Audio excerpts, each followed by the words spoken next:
It's a great honor to stand before you all on this auspicious day, our 10th annual day celebration, Sargam. I extend a warm welcome to my esteemed guest, Mr. Sanjay Kumar Malik, APO of Nayagarh, our guest of honor, Mrs. Sudhanshu Patnaik, retired APO, and our chief speaker, Mr. Pradipti Kumar, Mr. President of Private School Association, along with my parents, teachers, and students, who make us proud each and every day. Our school is not just a school, a place of learning, but it's a place of environment where we encourage and prepare our young minds to face the challenges of tomorrow. And here, our teachers also help them to grow not only academically, but also personally and socially. So, everything is possible because of my teachers. None of this would have been possible without our tireless efforts of our teachers. So they are the backbone of our school who guide our students, nurturing them their talents and shaping them into future leaders. So remember one thing, success is not only defined the number of awards you get or collect or the grades you achieve, but it's the perseverance, resilience and the courage you keep going on even when you are facing the challenges. So to end, I would like to leave you with a quote by our famous philosopher Confucius, that education is a key of to unlock the door of freedom. So let's unlock the doors of education or opportunity to our students and give them whatever they need to success. By this I end my speech. Thank you and let's enjoy the night. Hope you will enjoy. Thank you. Now I'd like to request our chief speaker, Mr. Pradipti Kumar, to speak something about this occasion. जय जगन्नाथ स्वामी नयन पथगामी भवतु मे भवतु। Saint Xavier English medium residential school Nayagarh 10వ वार्षिक उत्सव आज मुख्य अतिथि भाव में आम जो महोदय को पाइचे से आउ कई नुहति खंडपड़ा सॉरी नयागढ़ शिक्षा विभाग एबीओ सार श्रीजुक्त संजय कुमार मल्लिक महोदय एवं मोर पुरुणा तथा मातुल्य सुधांशु बाला पट्टनायक मैडम एवं दिव्या बाप एवं कनकबाला मंजरी मैम जी आमर एसटी जेवियर स्कूल चेयरपर्सन अच्छा एवं मंच आगे थिबा समस्त अभिभावक वृंद कुनि कुनि पिला माने एवं इलेक्ट्रॉनिक मीडिया एवं प्रिंट मीडिया बंधुगण खुशीर कथा आज saint Xavier English medium residential high school आज तार 10व वर्ष में पाद दे गोटे कुनि पिला जमी तार जन्मवार्षिक वर्षे पर पालन करमती ये विद्यालय आज 10 वर्ष में पाद दे केवल संभव हो पारि आपण मान भली अभिज्ञ अभिभावक मानक एवं कुनि कुनि पिला मानक नहीं एवं ये स्कूल आशा रखी आपण मानक नहीं एवं ये कुनि कुनि पिला मानक नहीं दिन तार गोल्डन जुबली ठू आरंभ कर सिल्वर जुबली ठू आरंभ कर स्वर्ण जयंती पर्यंत पालन कर प्रयास जारी रखी आज कुनि कुनि पिला मानक एत बाटर पहुंचे पार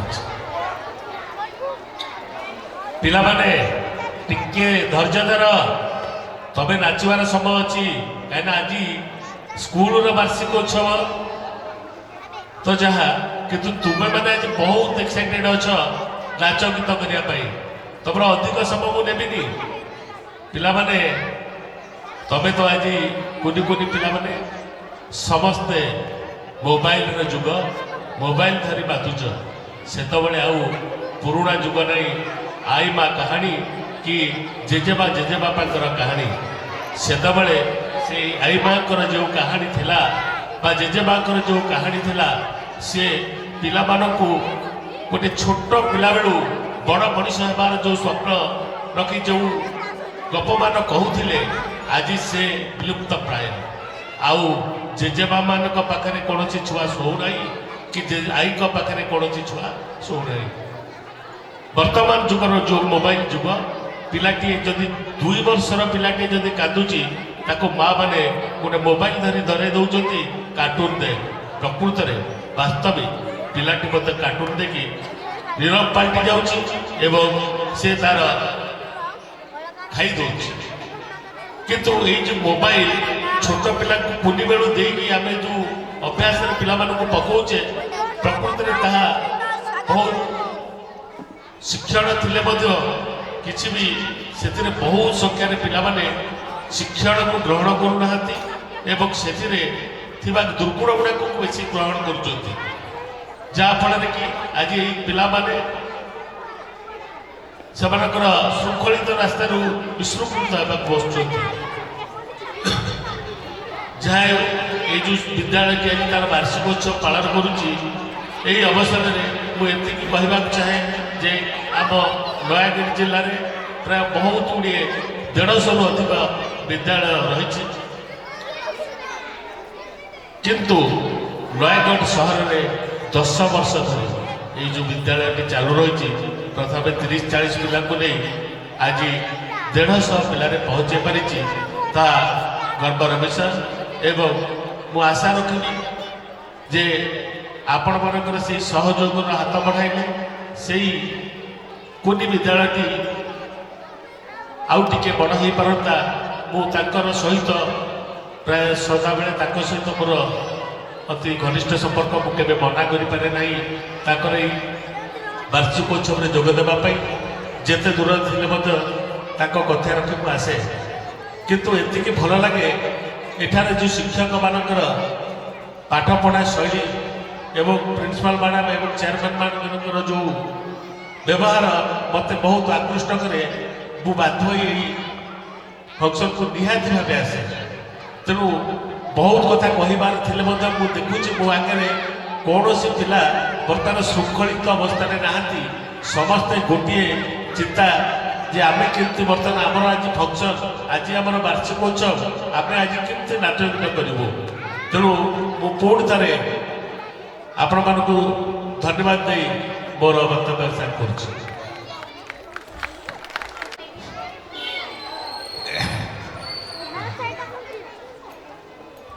ସେଣ୍ଟ ଜାଭିୟର ଉଚ୍ଚ ବିଦ୍ୟାଳୟର 10ମ ବାର୍ଷିକ ଉତ୍ସବରେ ସଭାପତି ବିଦ୍ୟାଳୟର ପ୍ରିନ୍ସିପାଲ ମହୋଦୟ, ଆମ ସମସ୍ତଙ୍କର ପ୍ରିୟ ସମ୍ମାନସ୍ପଦ ନୟାଗଡ଼ ଜିଲ୍ଲା ବେସରକାରୀ ବିଦ୍ୟାଳୟ ସଂଘର ସଭାପତି ମହୋଦୟ ଏବଂ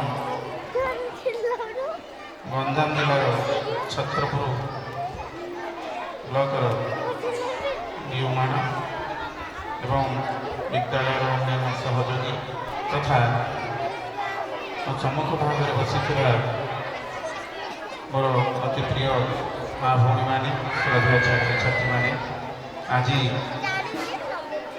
ଏହି ଶୁଭ ମୁହୂର୍ତ୍ତରେ ଆପଣଙ୍କ ପାଖରେ ମୁଁ କିଛି ବକ୍ତବ୍ୟ ରଖିବା ପାଇଁ ଉପସ୍ଥିତ ରହିଛି। ମୁଁ ପୁଣି ଥରେ ସମସ୍ତଙ୍କୁ ଧନ୍ୟବାଦ ଦେଇ କହୁଛି, ସେ ସରକାରୀ ହେଉ ବା ବେସରକାରୀ ହେଉ ଯେତେ ବିଦ୍ୟାଳୟ ଅଛି ସମସ୍ତଙ୍କର ଏକ ଲକ୍ଷ୍ୟ ଯେ ଏ ଦେଶ ଜାତିର ପ୍ରଗତିରେ ଶିକ୍ଷାକୁ ବିନିଯୋଗ କରିକି କେମିତି ଆଗକୁ ଯିବା, ମନୁଷ୍ୟ ମନରେ ଥିବା ଅହଙ୍କାର, ଅନ୍ଧବିଶ୍ୱାସ, କୁସଂସ୍କାର, ସାମାଜିକ ଭେଦଭାବ, ଧାର୍ମିକ ଅନ୍ଧବିଶ୍ୱାସକୁ ଦୂରୀଭୂତ କରି ଏ ଦେଶକୁ, ଏ ଜାତିକୁ, ଏ ମଣିଷ ସମାଜକୁ ନୂତନ ସୋପାନରେ ପହଞ୍ଚାଇବା। এই দেশ গঠন ক্ষেত্রে ଯେଉଁମାନେ ଅତୀତରେ ନିଜ ଜୀବନକୁ ବଳିଦାନ ଦେଇଥିଲେ ଏ ଦେଶକୁ ରକ୍ଷା କରିବା ପାଇଁ, ଏ ଜାତିକୁ ରକ୍ଷା କରିବା ପାଇଁ, ବିଶ୍ୱ ଭାତୃତ୍ୱଭାବ ସୃଷ୍ଟି କରିବା ପାଇଁ ଆର୍ଯ୍ୟାବର୍ତ୍ତର ମଣିଷମାନେ ଯେମିତି ପ୍ରଥମେ ଦେଇଥିଲେ सर्वे भवन्तु सुखिनः सर्वे सन्तु निरामया सर्वे सन्तु निरामया सर्वे भद्राणि पश्यन्तु मा कश्चित् दुःखं भवेत्। विश्ववासी भारतर यह ହେଉଛି ଏକ ମହାନ ନଗର। ଏଠି ଭାରତୀୟମାନେ କେବଳ ନିଜ କଥା ଚିନ୍ତା କରନ୍ତିନି, ସମଗ୍ର ବିଶ୍ୱର ସମଗ୍ର ଦେଶର ସମଗ୍ର ରାଜ୍ୟର ସମଗ୍ର ମାନବ ସଭ୍ୟତାର ବିକାଶ ଏବଂ ବନ୍ଧୁତ୍ୱପୂର୍ଣ୍ଣ ବାତାବରଣ ମଧ୍ୟରେ ସର୍ବାବସ୍ଥାନ ଚିନ୍ତା କରନ୍ତି। ତେଣୁ ପ୍ରତିଟି ବିଦ୍ୟାଳୟର ଲକ୍ଷ୍ୟ ସେଇଆ ହେଉ, ଯାହାକୁ ଆମ ପୂର୍ବପୁରୁଷମାନେ ପ୍ରତିଷ୍ଠା କରିଛନ୍ତି ତାକୁ ଆମେ ପାଳନ କରିବା। ବିଦ୍ୟାଳୟର ଶିକ୍ଷା କଥା ଆଲୋଚନା କଲାବେଳେ ମନେ ପଡ଼ନ୍ତି ବାବୁ ମହାତ୍ମା ଗାନ୍ଧୀ, ଯେ କହୁଥିଲେ ଅଲରାଉଣ୍ଡ ଡେଭଲପମେଣ୍ଟ ଚାଏ। ଶିକ୍ଷା କହିଲେ ପିଲାର ସର୍ବାଙ୍ଗ ବିକାଶ ବୁଝାଏ, ସର୍ବାଙ୍ଗୀନ ବିକାଶକୁ ବୁଝାଏ। କ'ଣ? କଗ୍ନିଟିଭ ଆଫେକ୍ଟିଭ ସାଇକୋମୋଟର, ଶାରୀରିକ ମାନସିକ ବୌଦ୍ଧିକ ବିକାଶ ହେଉଛି ଶିକ୍ଷାର ମୂଳ ଲକ୍ଷ୍ୟ। ବିଦ୍ୟାଳୟର ମୂଳ ଲକ୍ଷ୍ୟ ହେଉଛି ଛାତ୍ରଛାତ୍ରୀମାନଙ୍କୁ ଉତ୍ତମ ଶିକ୍ଷା ଦେଇ ସମାଜରେ ଏକ ସୁନାଗରିକ କରିବା। ତେଣୁ ପିଲାମାନେ ଆମେ ନିଶ୍ଚିତ ଭାବରେ ଖୁସି ହେବୁ ନୟାଗଡ଼ ସହରର ପକ୍ଷସ୍ଥଳରେ ଗୋଟିଏ ସରକାରୀ ବେସରକାରୀ ଇଂରାଜୀ ବିଦ୍ୟାଳୟ ଗଢ଼ି ଉଠିଛି ଏବଂ 10 ବର୍ଷ ଧରି ଆପଣମାନଙ୍କ ସେବାରେ ନିଜକୁ ନିୟୋଜିତ କରି ଆଜି ସେ ତା'ର 10ମ ବାର୍ଷିକ ଉତ୍ସବ ପାଳନ କରୁଛି। ଯେହେତୁ ଆଜି ମଜା ଖୁସିର କଥା ଆପଣମାନେ ବ୍ୟସ୍ତ ଅଛନ୍ତି, ତେଣୁ ମୁଁ ଏଇଠି ଗୋଟିଏ କଥା କହିବି ଯେ ଏ ମାଟି ବିଶ୍ୱକୁ କ'ଣ ଦେଇଛି ଆଉ କ'ଣ ପାଇଛି। ଏ ମାଟିରେ ଜନ୍ମ ହୋଇଥିଲେ ପଠାଣି ସାମନ୍ତ, ଯିଏ କାଠି ଖଣ୍ଡକରେ ପର୍ବତର ଦୂରତା ମାପି ପାରୁଥିଲେ। ୟାର କୂଳେ ଥିଲେ ଜନମୀ ନାମ ବହିଥିଲେ ପଠାଣି, କାଠି ଖଣ୍ଡକରେ ପର୍ବତ ମାପିଲେ ଆକାଶର ତାରା ଥିଲେ ସେ ଗଣି। ଧନ୍ୟ ନୟାଗଡ଼ ମେଦିନୀ କିସମ ପାଉଛି ସେ ରାଜଧାନୀ। କେମିତି ସମ୍ଭବ ହେଲା? ସେ କୋଉଠି ପାଠ ପଢ଼ୁଥିଲେ? ତାଙ୍କର ସାର୍ କିଏ ଥିଲେ? ନା ନା ନା, ଗାଁକେ ଗୋଟେ ହଳକେ ପଟେ ବଡ଼ ପଲିଟିକା ଲୋକ ଜନ୍ମ ହୁଅନ୍ତି, ଯେଉଁମାନେ ସମାଜକୁ ଦିଗ୍ଦର୍ଶନ ଦେବା ପାଇଁ, ସମାଜକୁ ନୂତନ ଆଲୋକ ଦେଖାଇବା ପାଇଁ ସେମାନଙ୍କର ଜନ୍ମ। ସେମିତି ଆଉ ଜଣେ ପିଲାମାନେ ଶୁଣିବା ପାଇଁ ପ୍ରସ୍ତୁତ ନ, ତଥାପି ମୁଁ ପଚାରୁଛି, କହିପାରିବ ପାଠ ନ ପଢ଼ିକି କିଏ ପଣ୍ଡିତ ହେଇଥିଲେ?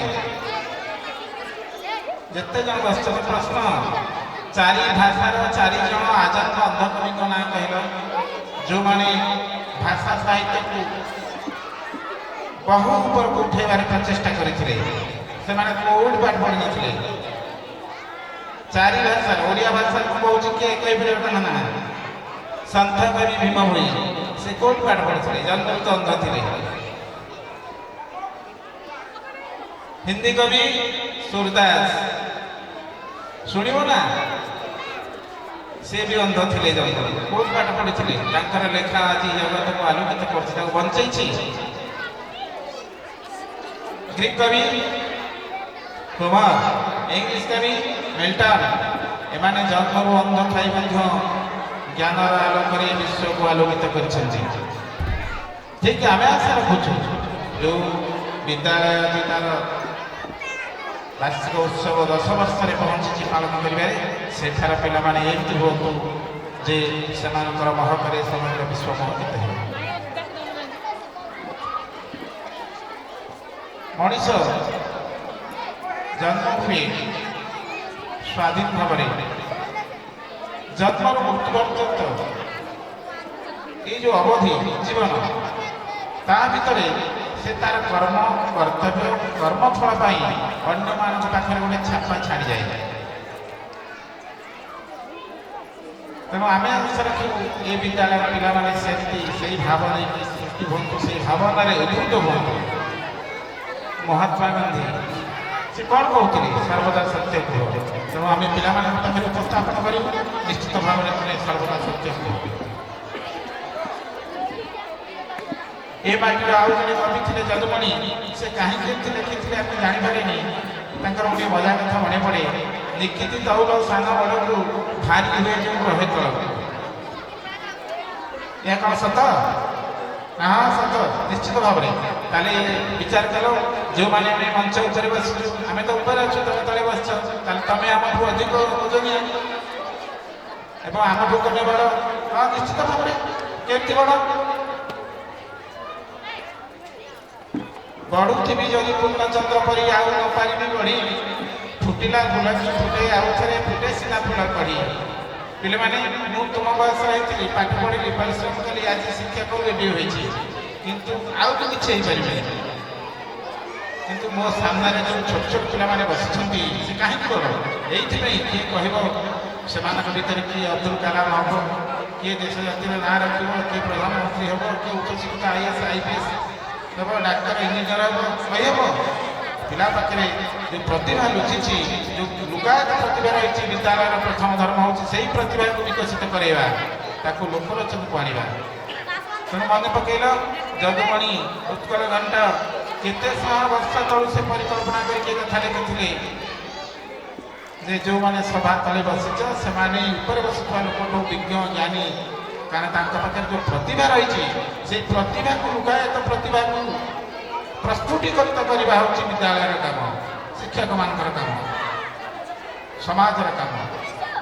ତେଣୁ ମୁଁ ଆଉ ଅଧିକ କିଛି ନ କହି ଏତିକି ଆଶା ରଖିବି ସରକାରୀ ହେଉ ବା ବେସରକାରୀ ବିଦ୍ୟାଳୟ ହେଉ ସମସ୍ତଙ୍କର ଧ୍ୟେୟ ହେଉ ଏ ଜାତିର ପ୍ରଗତିରେ ନିଜକୁ ନିୟୋଜିତ କରନ୍ତୁ। ଛାତ୍ରମାନଙ୍କୁ ଏମିତି ଗଢ଼ନ୍ତୁ ଯେପରି ସେମାନେ ଏ ବିଦ୍ୟାଳୟକୁ ବାହାରିଲେ ଏ ବିଦ୍ୟାଳୟକୁ ମନେ ରଖିବା ସଙ୍ଗେ ସଙ୍ଗେ ସମଗ୍ର ବିଶ୍ୱବାସୀଙ୍କ ପାଖରେ ନିଜର ମହତ୍ତ୍ୱକୁ ପରିପ୍ରକାଶ କରିବାରେ ସେମାନେ ସକ୍ଷମ ହେବେ। ପୁଣି ଥରେ ସମସ୍ତଙ୍କୁ ଧନ୍ୟବାଦ ଦେଇ ମୋର ବକ୍ତବ୍ୟ ସାଙ୍ଗେ ଜୟ Hind. So, at last, not the least, now I would like to present a brief overview of our financial statement of our school for the academic year 2025-2026.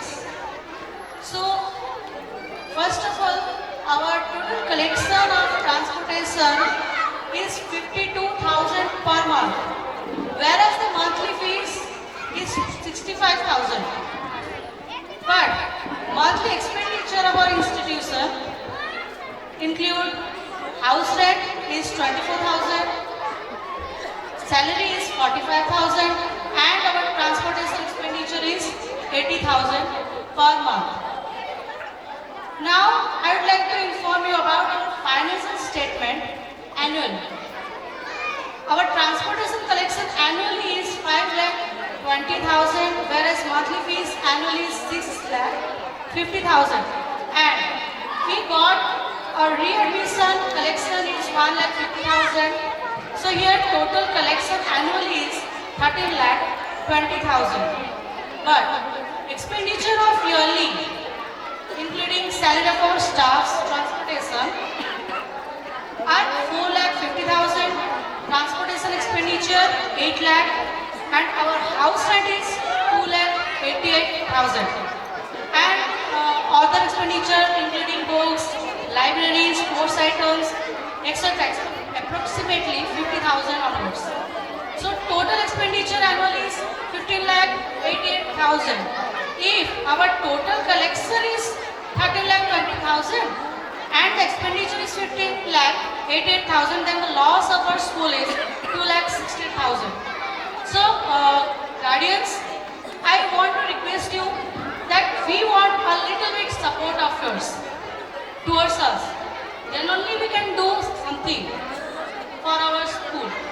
So please cooperate us and support us. Now by this I end our meeting and let's start our cultural programs. So hope you'll enjoy it.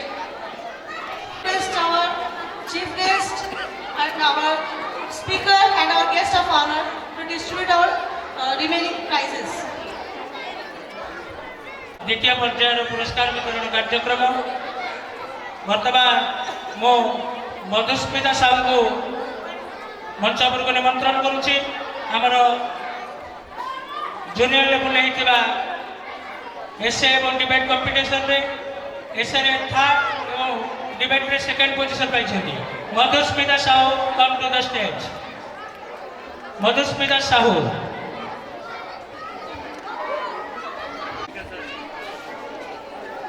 next prize goes to Kritika Priyadarshini Rath drawing second Kritika Priyadarshini Rath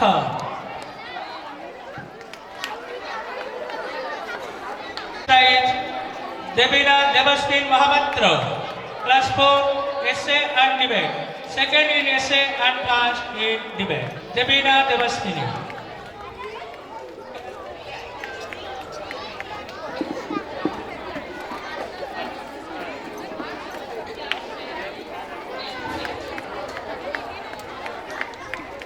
Next prize go to Priyanshu Behera, class 1. Friendship Sunil Kumar Maharana, drawing first. Sunil Kumar Maharana, class 2. Sunil Kumar Maharana.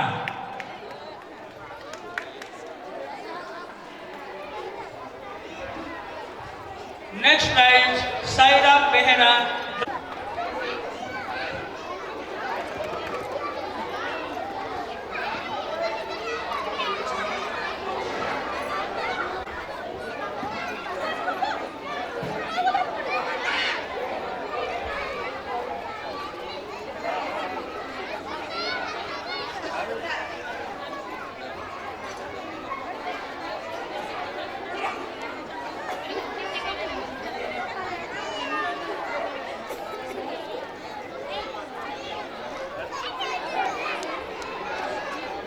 Next prize Divyans Maharana, Montessori 2, drawing second. Divyans Maharana.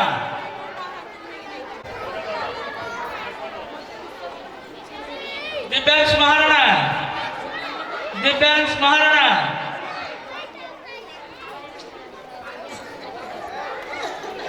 Nityasa Barik, Montessori 1, fancy dress first. Nityasa Barik.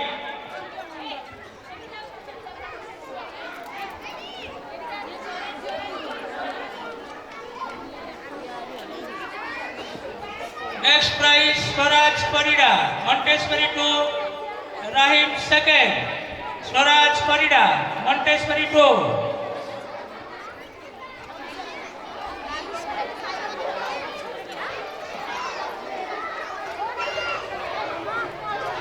Next prize Sai Prasad Das, class 5, song first. Sai Prasad Das.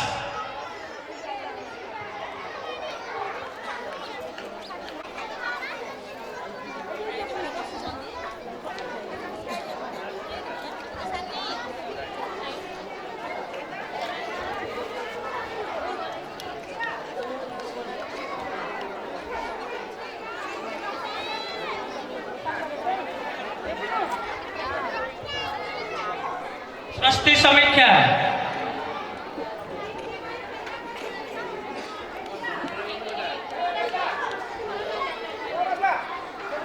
तुम्हारा कौन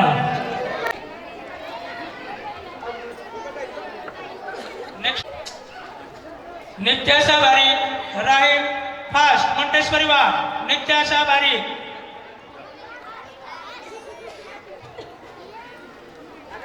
सानू Brar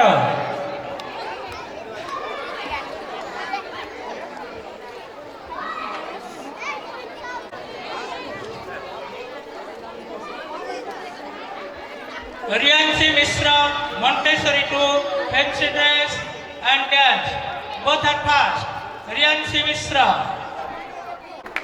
Kirtika Ratha, drawing second. Kirtika Ratha.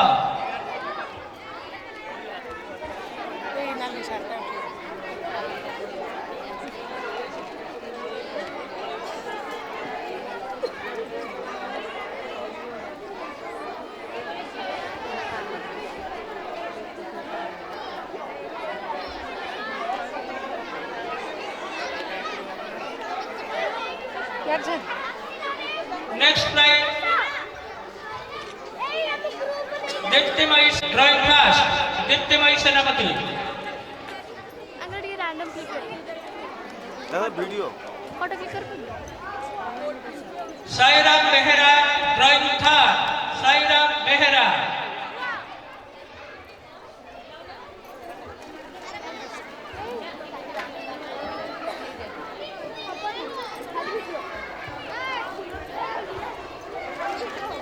क्या बा Swasti Josna Priyadarshini, Fancy second, dance second. Swasti Josna Priyadarshini, class 2.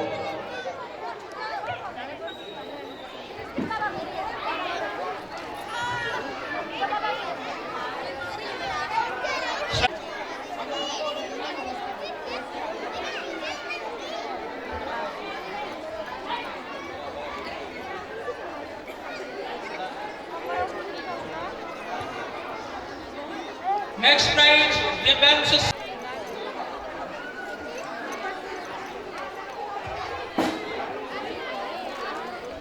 Aditya Jyoti Prakash, discipline first, Montessori 2, Aditya Jyoti Prakash. Next. Kadambini Behera, class 1, art first, Kadambini Behera.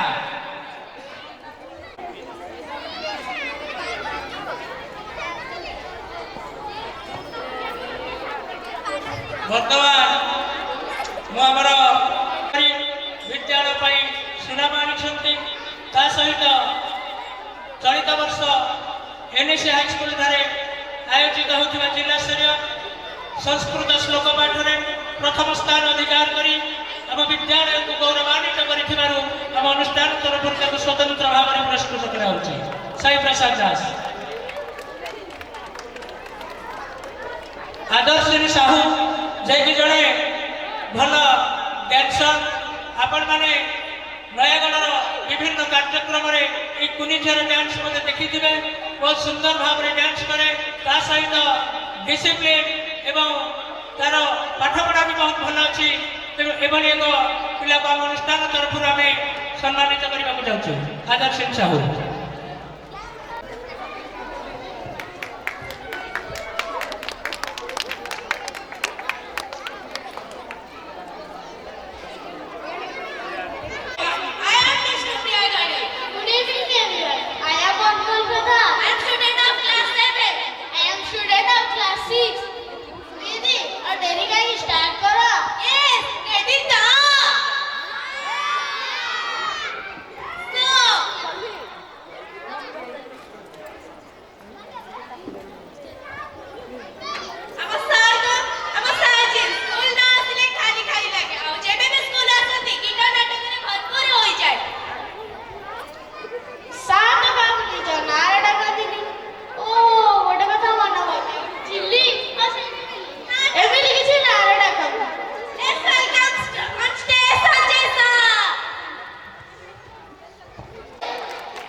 ପଦ୍ମପ୍ରିୟା ଘଣେଇ ନିଜର ଆପଣ ଯେତେ ସବୁ dance ଛୋଟ ପିଲାମାନେ ଶିଖିଛନ୍ତି ସେ ସମସ୍ତଙ୍କୁ ଡ୍ୟାନ୍ସ ଶିଖେଇଛି। ତାର ଯେଉଁ ଆଗ୍ରହ ଯେଉଁ ପିଲାମାନଙ୍କ ପ୍ରତି ଭଲ ପାଇବା ଏମିତିକି ଛୋଟ ପିଲା ନାଚିଲେ ବି ସେ ନାଚି ପକାଏ। ତେଣୁ ତାର ଏଇ ପିଲାମାନଙ୍କୁ ଗାଇଡ୍ କରିବା ପିଲାମାନଙ୍କୁ ନୃତ୍ୟ ଶିଖେଇବା ସେଥିପାଇଁ ଆମ ବିଦ୍ୟାଳୟର ଚେୟାରମ୍ୟାନ୍ ତାଙ୍କୁ ମଧ୍ୟ এই মঞ্চରେ ପୁରସ୍କୃତ କରିବା ପାଇଁ ଆମମାନଙ୍କୁ ଅନୁମତି ଦେଇଛନ୍ତି। ତେଣୁ ବିଶ୍ୱପ୍ରିୟା ଘଣେଇଙ୍କୁ ଅନୁରୋଧ କରିବି ସେ ମଞ୍ଚକୁ ଆସନ୍ତୁ।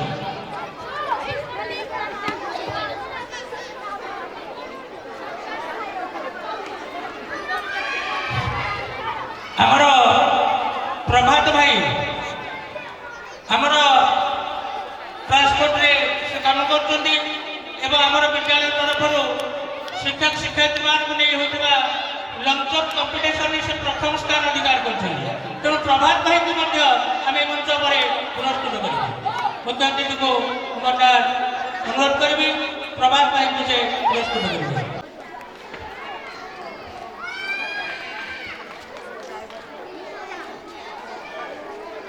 ପ୍ରଭାତ ଭାଇ ଯାହା ଉପରେ ଆପଣମାନେ ଭରସା କରିଛନ୍ତି ଅନ୍ୟତମ ଅତିଥି ଦଣ୍ଡପାଣି ସାର୍ କାର୍ଯ୍ୟ ବ୍ୟସ୍ତ ହେତୁ ସେ ଆଜି ଆମ ଗହଣରେ ସଠିକ୍ ସମୟରେ ପହଞ୍ଚି ପାରିନାହାନ୍ତି। ବିଳମ୍ବରେ ପହଞ୍ଚିଲେ କଟକରେ ତାଙ୍କର କାମ ଥିଲା। 2 ଦିନ ପରେ ସାର୍ଙ୍କ ସହିତ ଦେଖା ହେଇଥିଲି କହିଲି ସାର୍ ଆପଣ ଯେମିତି ହଉ ଏ ବର୍ଷ